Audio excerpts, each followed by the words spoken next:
വിട്ടയക്കുന്നതിൽ ഹമാസിന് അന്ത്യശാസനവുമായി Donald Trump. താൻ അധികാരമേൽക്കും മുമ്പ് മോചനം പൂർത്തിയാക്കണം. പാലിച്ചില്ലെങ്കിൽ മിഡിൽ ഈസ്റ്റിൽ പ്രത്യാഘാതം ഗുരുതരമാകും. ബന്ദികളുടെ ചിത്രം പുറത്തുവിട്ട് ഹമാസ്.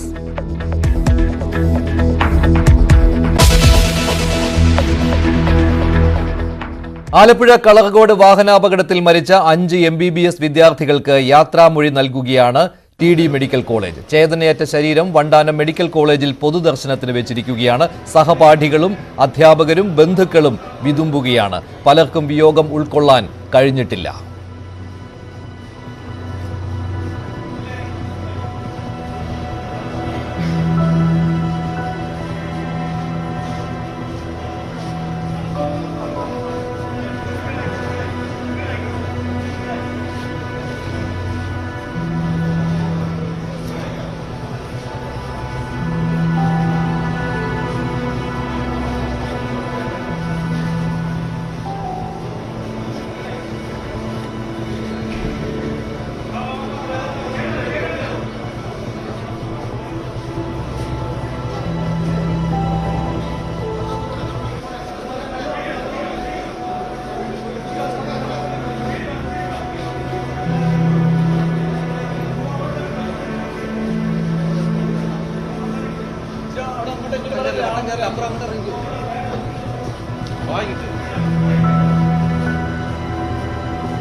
വിദ്യാർത്ഥികൾ പഠിച്ച TD മെഡിക്കൽ കോളേജിലാണ്, ആലപ്പുഴ TD മെഡിക്കൽ കോളേജിലാണ് മൃതദേഹങ്ങൾ പൊതുദർശനത്തിന് വെച്ചിരിക്കുന്നത്. ഒപ്പം പഠിച്ച വിദ്യാർത്ഥികൾ, മെഡിക്കൽ കോളേജിലെ മറ്റു വിദ്യാർത്ഥികൾ, അധ്യാപകർ ഇവരൊക്കെ അന്തിമോപചാരം അർപ്പിക്കുകയാണ്. ഗവർണർ ആരിഫ് മുഹമ്മദ് ഖാൻ, മന്ത്രിമാരായ സജി ചെറിയാൻ, P പ്രസാദ്, വീണ ജോർജ് എന്നിവർ അന്ത്യാഞ്ജലി അർപ്പിച്ചു.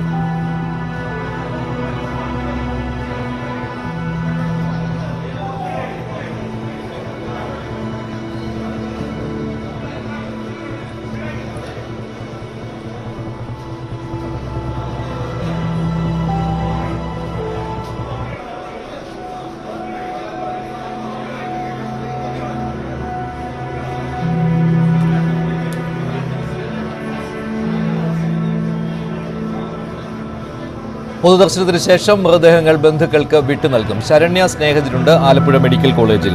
ശരണ്യ, എന്തൊക്കെയാണ് അവിടെ നൽകാൻ കഴിയുന്ന വിവരങ്ങൾ? എപ്പോഴേക്ക് പൊതുദർശനം അവസാനിക്കും?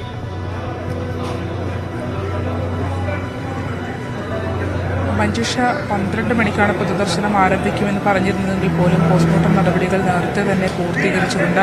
മൃതദേഹങ്ങൾ ഇവിടെ ഈ വിദ്യാർത്ഥികൾ പഠിക്കുന്ന TD മെഡിക്കൽ കോളേജിൻ്റെ മുൻഭാഗത്തായി ക്രമീകരിച്ചു. മുൻഭാഗത്ത് ഇടനാഴിയിലായാണ് ഇവർക്ക് കാണുന്നതിന് വേണ്ടി ഉള്ള ക്രമീകരണങ്ങൾ ഒരുക്കിയിരുന്നത്. ഇപ്പോൾ പൊതുദർശന സമയം ഏറെക്കുറെ അവസാനിച്ചിരിക്കുന്നു. 3 മൃതദേഹങ്ങൾ പുറത്തേക്ക് എടുത്തിട്ടുണ്ട്. ബാക്കിയുള്ള മൃതദേഹങ്ങൾ ഉടൻ തന്നെ പുറത്തേക്ക് എടുക്കും. ഇപ്പോഴും നിരവധി ആളുകൾ എത്തുന്നു എന്നുള്ളതാണ്. സാമൂഹിക രാഷ്ട്രീയ രംഗത്തെ ആളുകൾ, വിദ്യാർത്ഥികൾ, ഒപ്പം തന്നെ രക്ഷകർത്താക്കൾ തുടങ്ങി ഒരുപാട് ആളുകൾ എത്തുന്നു. ആദ്യം 2 കുട്ടികൾ മൃതദേഹം എടുത്തിരുന്നു. അപ്പോഴും ആളുകൾ പിന്നെയും വിദ്യാർത്ഥികളടക്കം വന്നതുകൊണ്ടാണ് പിന്നെയും പൊതുദർശനം ഇപ്പോൾ നീണ്ട് പോയിക്കൊണ്ടിരിക്കുന്നത്. ഇപ്പോൾ 3 മൃതദേഹങ്ങൾ മാത്രമാണ് ഇവിടെ അവശേഷിക്കുന്നത്. ഗവർണർ ആരിഫ് മുഹമ്മദ് ഖാൻ അല്പസമയം മുമ്പ് എത്തി വിദ്യാർത്ഥികൾക്ക് അന്ത്യാഞ്ജലി അർപ്പിച്ചിരുന്നു. ഒപ്പം മന്ത്രി വീണ ജോർജ്, മന്ത്രി സജി ചെറിയാൻ, ഒപ്പം തന്നെ P പ്രസാദ് എന്നിവരും ഇവിടെ സ്ഥലത്തുണ്ട്. ഒപ്പം ആലപ്പുഴ ജനപ്രതിനിധികളായ ആളുകളും ഒക്കെ ഇവിടെ ഉണ്ട് എന്നുള്ളതാണ്. ഇന്നലെ രാത്രിയാണ് ഇത്തരത്തിലൊരു ദാരുണമായ അപകടം ഈ 5 വിദ്യാർത്ഥികളുടെ ജീവൻ കവർന്നെടുത്തത്. ആലപ്പുഴ TD മെഡിക്കൽ കോളേജിലെ 1ാം വർഷ MBBS വിദ്യാർത്ഥികളാണ് ഇവർ. 1.5 മാസം മുമ്പ് ഈ ക്യാമ്പസിലേക്ക് എത്തിയ വിദ്യാർത്ഥികൾ ഇപ്പോൾ ഇങ്ങനെയൊരു യാത്രയയപ്പ് നൽകേണ്ടി വരുന്നത് അതീവ ദുഃഖത്തോടു കൂടിയാണ് ഈ ക്യാമ്പസ് നോക്കിക്കാണുന്നത്. പ്രത്യേകിച്ച് TDയുടെ ചരിത്രത്തിൽ തന്നെ ആദ്യമായിട്ടാകും ഇത്രയും ഒരു ദുരന്ത സമാനമായ സാഹചര്യത്തിലൂടെ ഈ മെഡിക്കൽ കോളേജ് കടന്നു പോകുന്നത് എന്ന് തന്നെ പറയാം. പാലക്കാട് സ്വദേശി CG വത്സൻ, ലക്ഷദ്വീപ് സ്വദേശി മുഹമ്മദ് ഇബ്രാഹിം, കണ്ണൂർ സ്വദേശി മുഹമ്മദ് അഫ്സൽ ജബ്ബാർ, ഒപ്പം കോട്ടയം സ്വദേശി ആയിഷ് ഷാജി, മലപ്പുറം സ്വദേശി ദേവാനന്ദ് 5 മിടുക്കരായ വിദ്യാർത്ഥികളുടെ ജീവനാണ് ഇന്നലെ രാത്രി 9:30 ആലപ്പുഴ കളറുകോട് നടന്ന അപകടത്തിൽ പൊലിഞ്ഞത്. ഒപ്പം 11 വിദ്യാർത്ഥികൾ സഞ്ചരിച്ചിരുന്ന കാറാണ് അപകടത്തിൽപ്പെട്ടത്. ഇതിൽ തന്നെ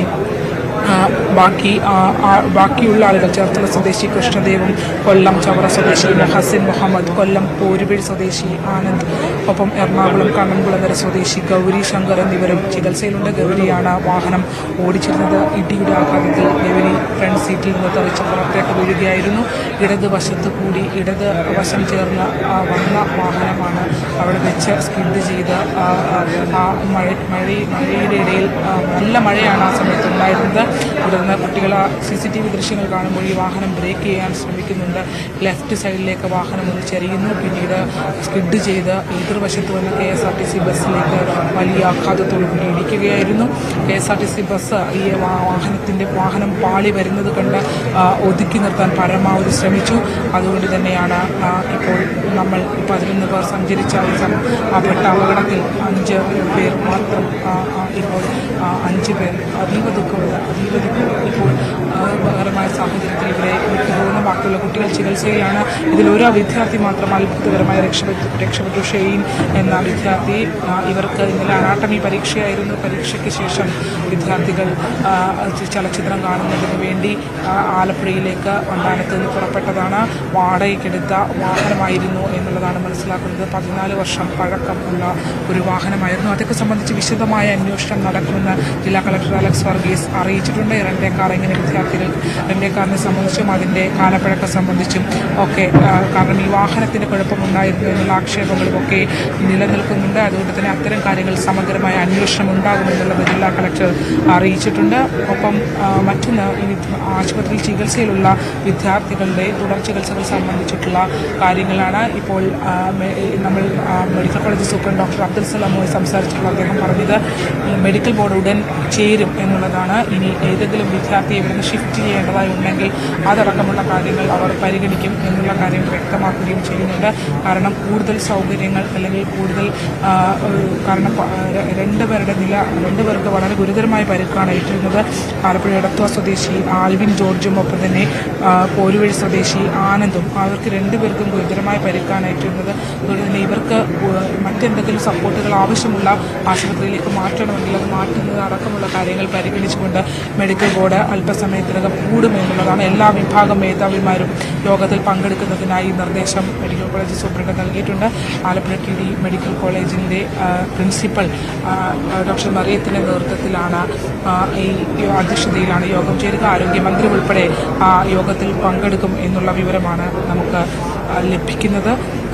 എന്തായാലും രാവിലെ മന്ത്രി P. പ്രസാദ് വ്യക്തമാക്കിയത് എല്ലാ ചികിത്സാ സൗകര്യങ്ങളും വിദ്യാർത്ഥികൾക്കായി ഒരുക്കി നൽകുന്നുണ്ട് സർക്കാർ. അത്തരം കാര്യങ്ങൾ പങ്കുവയ്ക്കുകയും ചെയ്യുന്നു. ഒപ്പം തന്നെ ദീർഘനേരം അദ്ദേഹം ഡോക്ടർമാരുമായും വിദ്യാർത്ഥികളുടെ രക്ഷകർത്താക്കളുമായും വിദ്യാർത്ഥികളെ തന്നെയും നേരിൽ കയറി കാണുകയും ഒക്കെ ചെയ്തിരുന്നു. ആ ക്രമീകരണങ്ങളൊക്കെ ഇവിടെ ആശുപത്രിയിൽ ഒരുക്കിയിട്ടുണ്ട് എന്നുള്ളതാണ് സർക്കാർ വ്യക്തമാക്കുന്നത്. ഒപ്പം തന്നെ തങ്ങളുടെ പ്രിയപ്പെട്ട വിദ്യാർത്ഥികളാണ്. അതുകൊണ്ട് തന്നെ അവർ പലരും നമുക്കറിയാം എല്ലാ വിഭാഗം മേധാവിമാരായിട്ടുള്ള ഡോക്ടർമാരൊക്കെ അടുത്തിടപെടുന്ന വിദ്യാർത്ഥികളാണ്. അവരുടെ ആരോഗ്യസ്ഥിതി മെച്ചപ്പെടുത്തുന്നതിന് വേണ്ടിയുള്ള ഒരു കഠിന പ്രയത്നം ഡോക്ടർമാരുടെ ഭാഗത്തു നിന്ന് ഉണ്ടാവുകയും ഒക്കെ ചെയ്യുന്നുണ്ട്. എന്നാലും TDയുടെ ചരിത്രത്തിൽ ആദ്യമായിട്ടാകും ഇത്രയും ദുഃഖകരമായ ഒരു സാഹചര്യത്തിലൂടെ മെഡിക്കൽ കോളേജ് കടന്നു പോയിട്ടുള്ളതെന്ന് സംശയമില്ലാതെ പറയാനാകും. കണ്ണീരോടെയാണ് ഓരോ സഹപാഠികളും അവരുടെ പ്രിയപ്പെട്ട കൂട്ടുകാർക്ക് യാത്രാമൊഴി നൽകിയത്. ഒപ്പം അവർ വ്യക്തമാക്കുന്നതും അത്തരം കാര്യങ്ങൾ തന്നെയാണ്. അതായത് ഇന്നലെ അനാട്ടമി പരീക്ഷ കഴിഞ്ഞു. കുറച്ച് ദിവസങ്ങളായി പരീക്ഷയും അതിൻ്റെ സ്ട്രെസ്സുമാണ്. അതുകൊണ്ട് തന്നെ പരീക്ഷ കഴിഞ്ഞു. ഇന്ന് വിദ്യാലയങ്ങൾക്ക് അവധിയായിരുന്നു.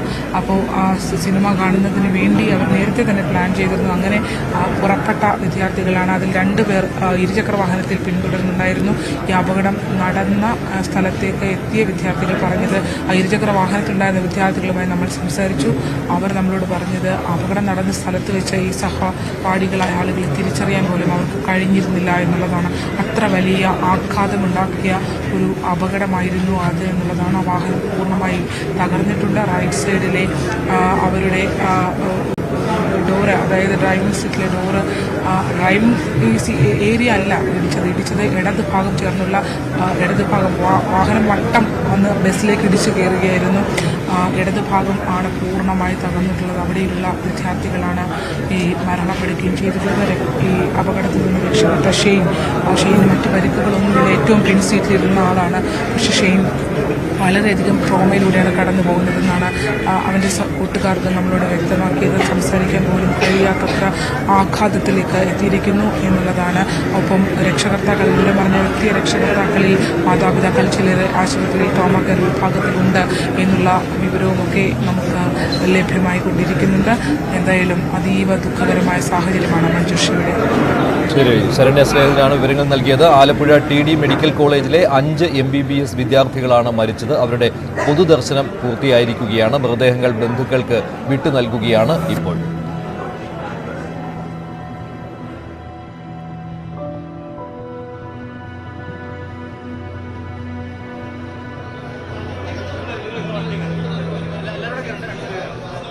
അമിതമായ വേഗതയും മഴയും വാഹനം ഓടിച്ചയാളുടെ പരിചയക്കുറവുമാണ് 5 മെഡിക്കൽ വിദ്യാർത്ഥികളുടെ ദാരുണാന്ത്യത്തിന് കാരണമായത്. ഓവർലോഡും കാലപ്പഴക്കവും അപകടത്തിന്റെ വ്യാപ്തി കൂട്ടുകയായിരുന്നു.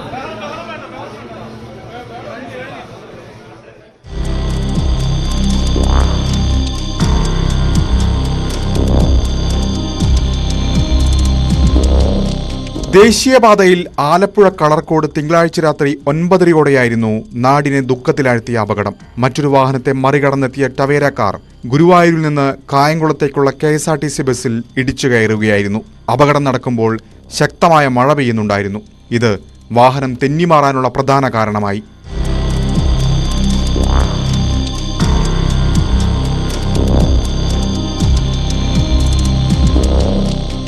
സൗണ്ട് കേട്ടോ ഓടി വരുമ്പോൾ ഇതേമാതിരി ഇടിച്ച കണ്ടീഷനാണ് കാണുന്നത്. അത്ര ഡേഞ്ചർ ആയിട്ടുള്ള ഇതായിരുന്നു. ഈ വണ്ടി ഇടിച്ച് ഡോർ മാത്രം തുറന്നുണ്ട്. അതിൻ്റെ അകത്തുള്ള ഒരാൾ മാത്രമേ ഉള്ളൂ അനക്കമുള്ളത്. ബാക്കി ആർക്കും അനക്കമില്ല. കൂടുതലും ഒരു 4-5 കുട്ടികളെ മൂക്കിൽ നല്ലോണം ബ്ലഡ് വരുന്നുണ്ട്. പിന്നെ കൈയും കാലൊക്കെ നല്ല മുറിവുണ്ടായിരുന്ന സമയത്ത്.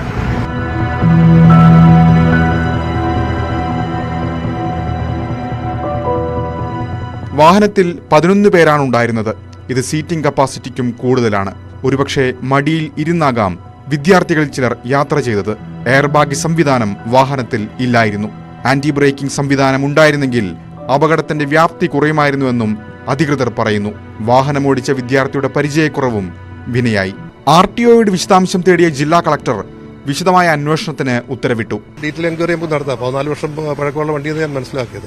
അപ്പോൾ അതിൻ്റെ ഡീറ്റെയിൽ എൻക്വയറിൻ്റെ വാഹനത്തിൻ്റെ ഉടനെ പറ്റിയൊക്കെയുള്ള അന്വേഷണം ഞാൻ RTO എൻക്വയറി നടത്താനുള്ള ക്രമീകരണം ചെയ്തിട്ടുണ്ട്. വിദ്യാർത്ഥികൾക്ക് കാർ വാടകയ്ക്ക് നൽകിയതായിരുന്നെന്നും റെന്റ് കാർ ലൈസൻസ് ഇല്ലായിരുന്നുവെന്നും RTO അറിയിച്ചു. ഇക്കാര്യവും അന്വേഷണ പരിധിയിൽ വരും. ന്യൂസ് 18 ആലപ്പുഴ. 6 വിദ്യാർത്ഥികൾക്ക് പരുക്കേറ്റിട്ടുണ്ട്. പരുക്കേറ്റവർക്ക് ഏറ്റവും മികച്ച ചികിത്സ നൽകുമെന്ന് മന്ത്രി P. പ്രസാദും സജി ചെറിയാനും പറഞ്ഞു. പോസ്റ്റ്മോർട്ടം നടപടികൾ പൂർത്തീകരിച്ചതിന് ശേഷം കോളേജിൽ ഉൾപ്പെടെ ഒരു പൊതുദർശനത്തിന് വെച്ചിട്ട് 5 ഇടങ്ങളിലേക്കും കൊണ്ടുപോകുന്നതിനുള്ള ക്രമീകരണങ്ങൾ ഏർപ്പാടാക്കിയിട്ടുണ്ട്. അതിൻ്റെ ആംബുലൻസ് അടക്കമുള്ള മറ്റ് ക്രമീകരണങ്ങളെല്ലാം ഏർപ്പാടായി കഴിഞ്ഞിട്ടുണ്ട്. ഇവിടെ തന്നെയുള്ള നമ്മുടെ IC യൂണിറ്റുകളിലായി 5 വിദ്യാർത്ഥികൾ കൂടി അഡ്മിറ്റാണ്.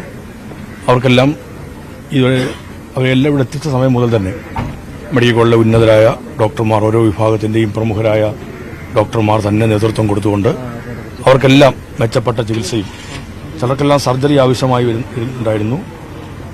അടിയന്തരമായി തന്നെ ശസ്ത്രക്രിയയ്ക്ക് അവരെല്ലാം വിധേയമാക്കി മറ്റ് പരിചരണങ്ങളിലാണ് ഇപ്പോൾ ഏർപ്പെട്ടുകൊണ്ടിരിക്കുന്നത്. നല്ല ശ്രദ്ധ അവരുടെ എല്ലാവരുടെയും കാര്യത്തിൽ പുലർത്തുന്നുണ്ട്. ഞാൻ അവരെല്ലാം നേരിൽ കയറി കാണുകയുണ്ടായി. കുടുംബാംഗങ്ങൾ പലരോടും സംസാരിക്കുകയുണ്ടായി. വല്ലാത്തൊരു ദാരുണമായ ഒരു ദുരന്തമാണ് നമ്മുടെ നാട്ടിൽ ഇപ്പോൾ ഉണ്ടായത്. ജീവിതത്തിൽ ഏറ്റവും പ്രധാനപ്പെട്ട ഒരിടങ്ങളിലേക്കെല്ലാം എത്തിച്ചേർന്ന കുഞ്ഞുങ്ങളാണ് ഇന്നലെ ഈ വാഹനാപകടത്തിന്റെ ഭാഗമായി 5 പേരുടെ ജീവൻ പൊലിയുന്നതിലേക്കും 5 പേർ ഗുരുതരമായ അവസ്ഥയിലേക്ക് എത്തുന്നതിലേക്കെല്ലാം ഉണ്ടായത്. എന്തുകൊണ്ടാണ് സംഭവിച്ചതിനെക്കുറിച്ച് വിശദമായ പരിശോധനയും അന്വേഷണവും എല്ലാം ഉണ്ടാവും. ഇപ്പോൾ നമ്മുടെ മുമ്പിലുള്ള ഏറ്റവും പ്രധാനപ്പെട്ട കാര്യം പരിക്കുകൾ പറ്റിയിട്ടുള്ള ആൾക്കാർക്ക് അടിയന്തരമായി മെച്ചപ്പെട്ട ശുശ്രൂഷ ലഭ്യമാക്കുകയും അവർക്ക് മറ്റു കുഴപ്പങ്ങളില്ലാതെ അവരെ ജീവിതത്തിലേക്ക് തിരികെ കൊണ്ടുവരികയും ചെയ്യുക എന്നുള്ളതാണ്. അത് വളരെ അധികം നന്നായി തന്നെ ആ കാര്യങ്ങളെല്ലാം നടക്കുന്നുണ്ട്. ആലപ്പുഴ മെഡിക്കൽ കോളേജിലെ ഏറ്റവും മുതിർന്ന പ്രഗത്ഭരായ ഡോക്ടർമാരുടെ നേതൃത്വത്തിൽ തന്നെയാണ് ചികിത്സാ കാര്യങ്ങളെല്ലാം നടക്കുന്നത്. കൃത്യമായ എന്നവണ്ണം അതിന്റെ പുരോഗതിയും മറ്റു കാര്യങ്ങളുമെല്ലാം വിലയിരുത്തുകയും ചെയ്യുന്നുണ്ട്. പ്രത്യേകമായ സംഘം തന്നെ ആ കാര്യങ്ങൾക്ക് വേണ്ടി കുഞ്ഞുങ്ങളെല്ലാം പരിശോധിക്കാൻ വേണ്ടി ഇവിടെയുണ്ട്. മൃതദേഹങ്ങൾ പോസ്റ്റ്മോർട്ടം നടത്തുന്നതിന്റെ അനുസരിച്ചിട്ട് അത് പൂർത്തിയാവുന്ന മുറയ്ക്ക് പൊതുദർശനവും മറ്റു കാര്യങ്ങളും ഉണ്ടാവും. അതത് സ്ഥലങ്ങളിലേക്ക് മൃതദേഹങ്ങൾ കൊണ്ടുപോകാനുള്ള എല്ലാ സംവിധാനങ്ങളും ഗവൺമെന്റ് ഏർപ്പെടുത്തിയിട്ടുണ്ട്.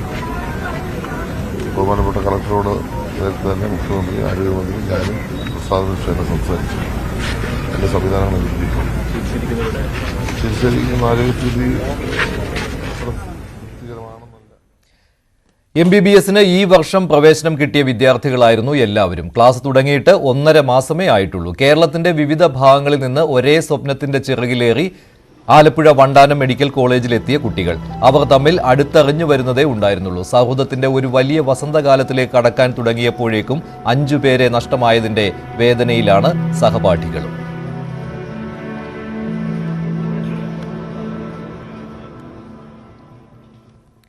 ഇനി മറ്റു വാർത്തകൾ കൂടി നോക്കാം. CPM പുറത്താക്കിയ തിരുവനന്തപുരം മംഗലപുരം മുൻ ഏരിയ സെക്രട്ടറി മധു മുല്ലശ്ശേരി BJPയിൽ ചേർന്നു. കേന്ദ്രമന്ത്രി സുരേഷ് ഗോപി അടക്കമുള്ളവർ മധുവിന്റെ വീട്ടിലെത്തി പാർട്ടിയിലേക്ക് ക്ഷണിക്കുകയായിരുന്നു. സംസ്ഥാന അധ്യക്ഷൻ K. സുരേന്ദ്രൻ നാളെ മധുവിന് പാർട്ടി അംഗത്വം നൽകും.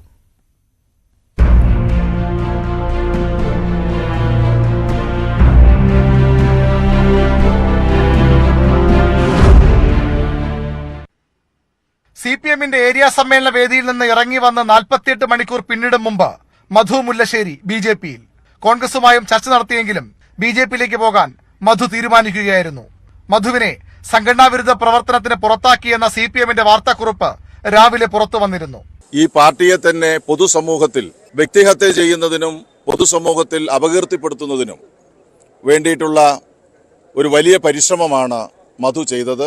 അതിന്റെ ഭാഗമായിട്ടാണ് മധുവിനെ പാർട്ടിയുടെ പ്രാഥമിക അംഗത്വത്തിൽ നിന്ന് പുറത്താക്കുന്നത്. തൊട്ടു പിന്നാലെ BJP ജില്ലാ അധ്യക്ഷൻ VV രാജേഷ് മധുവിന്റെ മംഗലപുരത്തെ വീട്ടിലെത്തി. കേന്ദ്ര സഹമന്ത്രി സുരേഷ് ഗോപിയും V മുരളീധരനും പിന്നാലെ എത്തി. ചർച്ചയ്ക്ക് ശേഷം മധുവിനെ ഷാൾ അണിയിച്ച് സുരേഷ് ഗോപി BJPയിലേക്ക് സ്വീകരിച്ചു.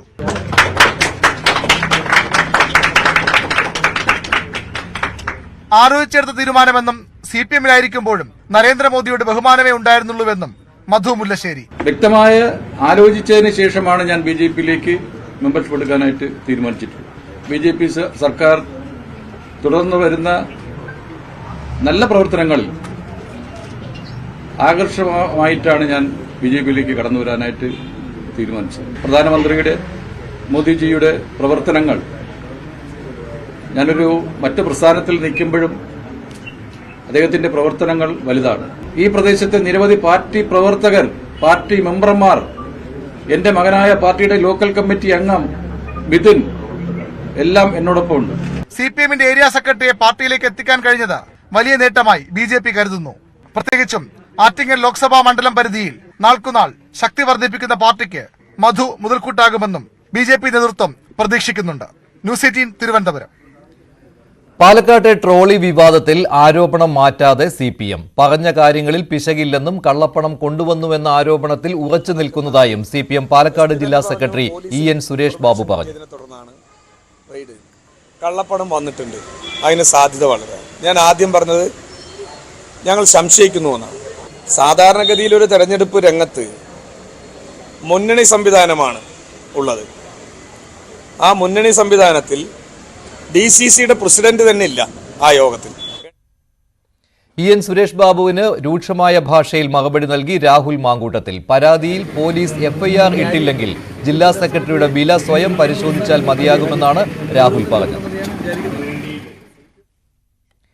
വിഴിഞ്ഞം രാജ്യാന്തര തുറമുഖത്തിന്റെ ആദ്യഘട്ട കമ്മീഷനിംഗ് പ്രധാനമന്ത്രി നരേന്ദ്രമോദി നിർവഹിച്ചേക്കും. ഉദ്ഘാടനത്തിന് പ്രധാനമന്ത്രിയെ എത്തിക്കാൻ സംസ്ഥാന സർക്കാർ ശ്രമം തുടങ്ങിയിട്ടുണ്ട്. തുറമുഖ പദ്ധതിയുടെ ആദ്യഘട്ട നിർമ്മാണ ചെലവുമായി ബന്ധപ്പെട്ട് കേന്ദ്ര സർക്കാരുമായി നിലനിൽക്കുന്ന തർക്കം പരിഹരിക്കാൻ പ്രധാനമന്ത്രിയുടെ സന്ദർശനത്തിലൂടെ കഴിയുമെന്ന വിലയിരുത്തലിലാണ് സംസ്ഥാന സർക്കാർ.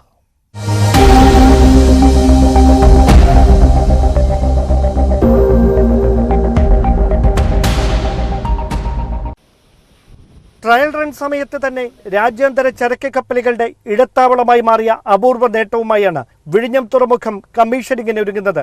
8,867 കോടി രൂപ ചെലവിൽ മുൻ നിശ്ചയിച്ചതിനേക്കാൾ 1.5 വർഷം വൈകിയാണ് പദ്ധതി പൂർത്തിയാകുന്നത്. 5,595 കോടി രൂപയാണ് ആദ്യഘട്ടത്തിൽ സംസ്ഥാനം വഹിക്കുക. ഇതിൽ സംസ്ഥാനം ലഭ്യമാക്കിയ 2,259.39 കോടി രൂപ ഇതിനോടകം ചെലവഴിച്ചതായാണ് കണക്കുകൾ. ആദ്യഘട്ടത്തിൽ 2,454 കോടി രൂപയുടെ നിക്ഷേപമാണ് അദാനി ഗ്രൂപ്പ് നടത്തുന്നത്. സംസ്ഥാന സർക്കാരുമായി കഴിഞ്ഞ ദിവസം അദാനി ഗ്രൂപ്പ് ഒപ്പുവെച്ച വിഴിഞ്ഞം സപ്ലിമെന്ററി കൺസെഷൻ കരാറിലൂടെ 2028-നകം തുറമുഖത്തിന്റെ 2, 3, 4 ഘട്ടങ്ങൾ കൂടി പൂർത്തിയാക്കി പ്രതിവർഷം 30 ലക്ഷം കണ്ടെയ്നറുകൾ കൈകാര്യം ചെയ്യാൻ ശേഷിയുള്ള തുറമുഖമാക്കി വിഴിഞ്ഞത്തെ മാറ്റാനാകുമെന്നാണ് വിലയിരുത്തൽ. ഡിസംബർ ആദ്യവാരം ആദ്യഘട്ടം കമ്മീഷൻ ചെയ്യാനിരിക്കെയാണ് പദ്ധതിക്കായി കേന്ദ്രം ആകെ നൽകാമെന്ന് പറഞ്ഞിരുന്ന 817.8 കോടിയുടെ വയബിലിറ്റി ഗ്യാപ് ഫണ്ടിംഗ് വായ്പയായാണ് നൽകുന്നതെന്നും സംസ്ഥാനം ഇത് പലിശ സഹിതം തിരിച്ചടക്കണമെന്നും കേന്ദ്രം വ്യക്തമാക്കിയത്. ഇതോടെ ഡിസംബറിൽ ഉണ്ടാകുമെന്ന് പ്രഖ്യാപിച്ചിരുന്ന തുറമുഖത്തിന്റെ കമ്മീഷനിംഗ് വൈകുമെന്ന ആശങ്കയും ഉയർന്നു. അതിനിടെയാണ് പ്രധാനമന്ത്രിയെ തന്നെ ചടങ്ങിന് നേരിട്ട് ക്ഷണിച്ച് അനുനയ നീക്കത്തിനുള്ള സർക്കാരിന്റെ അവസാനവട്ട ശ്രമം. വിസിലിന്റെ ബോർഡ് യോഗം ചേർന്നാകും തുറമുഖ കമ്മീഷനിങ്ങിന്റെ തീയതി തീരുമാനിക്കുക.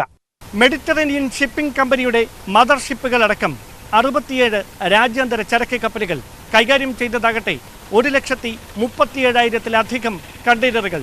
ട്രയൽ റൺ സമയത്ത് തന്നെ ഈ അപൂർവ നേട്ടം കൈവരിക്കാനായതിന്റെ കരുത്തുമായാണ് വിഴിഞ്ഞം രാജ്യാന്തര തുറമുഖം കമ്മീഷനിങ്ങിന് ഒരുങ്ങുന്നത്. തിരുവനന്തപുരത്ത് നിന്ന് ഡാൻ കുര്യൻ, ന്യൂസ് 18. തൃപ്പൂണിത്തുറ പൂർണ്ണത്രയീശ ക്ഷേത്ര ഭരണസമിതിക്കെതിരെ വനംവകുപ്പ് കേസെടുത്തു. ആനകളുടെ എഴുന്നള്ളിപ്പുമായി ബന്ധപ്പെട്ട് ഹൈക്കോടതി പുറത്തിറക്കിയ മാനദണ്ഡങ്ങൾ പാലിച്ചില്ലെന്നാണ് കേസ്. രാത്രി മഴ പെയ്തതിനാലാണ് ആനകളെ ചേർത്ത് നിർത്തേണ്ടി വന്നതെന്നാണ് ക്ഷേത്ര ഭാരവാഹികളുടെ വിശദീകരണം. വടക്കൻ കേരളത്തിൽ ശക്തമായ മഴ പെയ്യുകയാണ്. കാസർഗോഡ്, കണ്ണൂർ ജില്ലകളിലാണ് മഴ. കണ്ണൂരിൽ കാറിന് മുകളിൽ മരം വീണ് യുവാവ് മരിച്ചു. കോഴിക്കോട് മലയോര മേഖലയിൽ കനത്ത മഴയാണ്. 4 ജില്ലകളിലെ സ്കൂളുകൾക്ക് ഇന്ന് അവധി നൽകിയിട്ടുണ്ട്.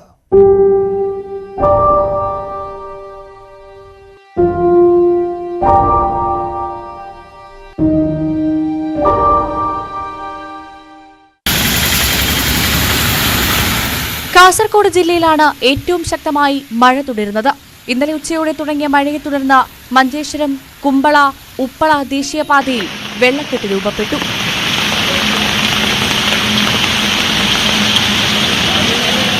ഉപ്പള പെരിങ്ങാടിയിൽ വീടിന്റെ മതിൽ ഇടിഞ്ഞു വീണു. ഉപ്പള ഗേറ്റിന് സമീപം വീടുകളിൽ വെള്ളം കയറിയതോടെ ആളുകൾ ബന്ധുവീടുകളിലേക്ക് മാറി. മണ്ണിടിച്ചിൽ സാധ്യതയുള്ളതിനാൽ മലയോരം ജാഗ്രതയിലാണ്. വിനോദസഞ്ചാര കേന്ദ്രങ്ങൾ ഇനി ഒരറിയിപ്പുണ്ടാകുന്നതുവരെ അടച്ചിട്ടു. രാത്രിയാത്രകൾ ഒഴിവാക്കണമെന്നും നിർദ്ദേശമുണ്ട്. ശക്തമായ കാറ്റിന് സാധ്യതയുള്ളതിനാൽ തീരമേഖലയിലും ജാഗ്രതയുണ്ട്.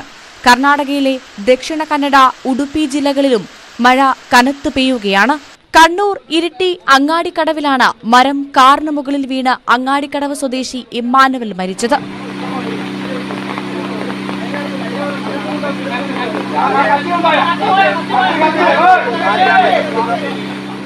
കോഴിക്കോട് മലയോരത്തും മഴ ശക്തമാണ്. കൊയിലാണ്ടി അരിക്കുളത്ത് കുടിവെള്ള പദ്ധതിയുടെ കിണർ ഇടിഞ്ഞു താഴ്ന്നു. തൃശൂരിൽ കാര്യാട്ടുകരയിൽ ബണ്ട് പൊട്ടി 150 ഏക്കർ കൃഷി നശിച്ചു. മാരാർകടവ്, പള്ളിയോൾക്കടവ് മേഖലയിൽ കൃഷിയിടങ്ങൾ വെള്ളത്തിൽ മുങ്ങി. News desk, news 18.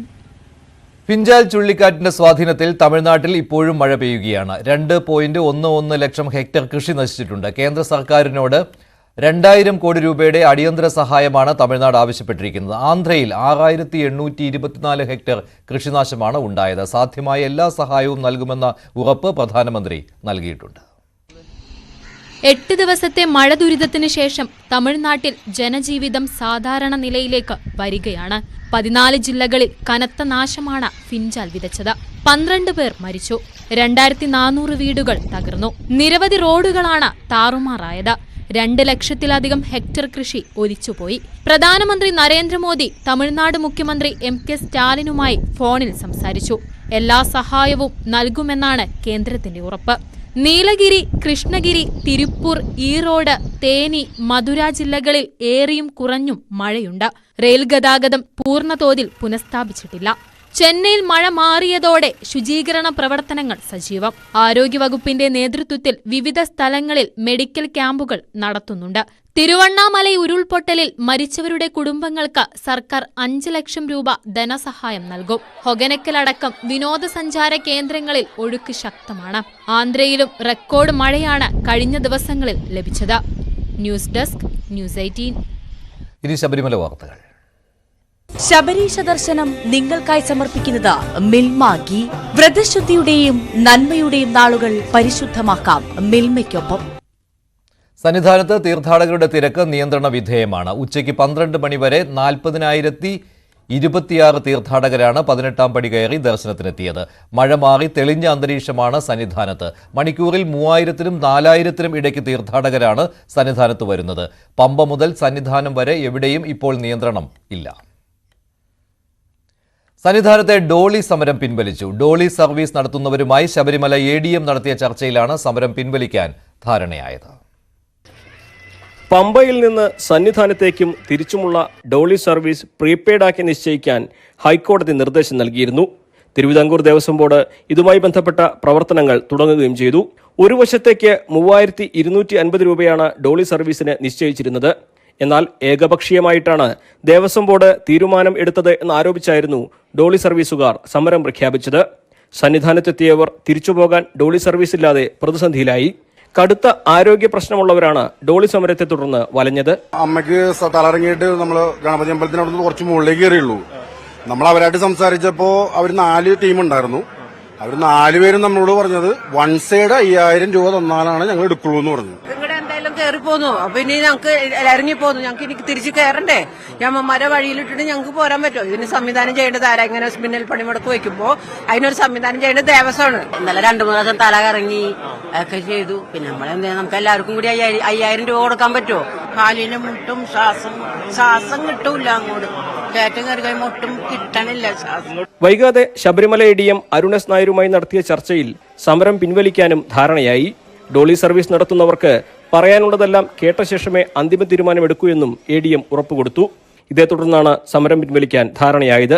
ഡോളി സമരം അവരുടെ ആവശ്യങ്ങൾ കേട്ടതിന് ശേഷം പ്രീപെയ്ഡ് പോലെയുള്ള തീരുമാനങ്ങളിലേക്ക് പോകണം എന്നുള്ളതായിരുന്നു അവരുടെ ആഗ്രഹം.